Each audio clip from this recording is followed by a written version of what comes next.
Heroes welcome ang ibinigay sa mga Pilipinong atleta na lumaban sa Paris Olympics. Sinalubong din sila sa Malacanang ng pamilya Marcos. Nasa frontline ng balitang yan si Ria Fernandez. Inabangan ng sambayan ng Pilipino ang pagbabalik bansa ngayong gabi ng ating mga pambato sa 2024 Paris Olympics. Mula sa paglapag ng kanilang eroplano sa Villamor Air Base sa Pasay hanggang sa isa-isang pagbaba ng mga atleta, mainit na pagsalubong ang inihandog ng pamahalaan sa mga kababayan nating nagwagayway ng ating watawat sa Paris Olympics. Pinangunahan niya ng bronze medalists na sina Ira Villegas at Nesty Petesio at walang iba kundi ang double gold medalist na si Carlos Yulo. Taas noo pang hinawakan nina Yulo at Petesio ang watawat ng Pilipinas.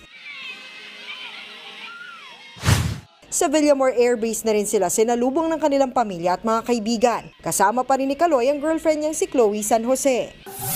Pagkatapos ng arrival honors, dumiretso ang Pinoy Olympian sa Malacanang para sa isang courtesy call at dinner.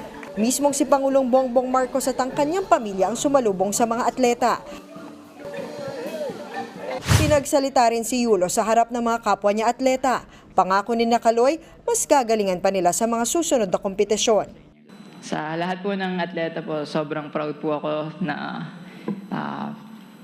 pinaglaban po natin, binigay po natin yung best natin sa lahat po.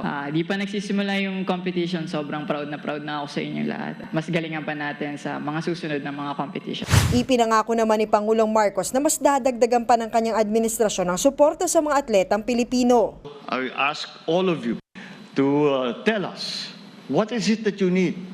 Saan kayo, nung sa pag-training ng mga atleta natin, saan kayo nahirapan? Ano hindi ninyo magawa na maitutulog namin? But not only the Olympics, we start to prepare for all the international competitions that we have. At bilang gantimpala, binigyan ng Office of the President ng 1 milyong piso ang lahat ng mga lumahok sa Paris Olympics. 2 million pesos naman ang natanggap na bronze medalists na sina Petesio at Villegas. Habang tumataginting na 20 million pesos naman si Golden Boy Kaloy. Ginawaran din siya ng Presidential Medal of Merit.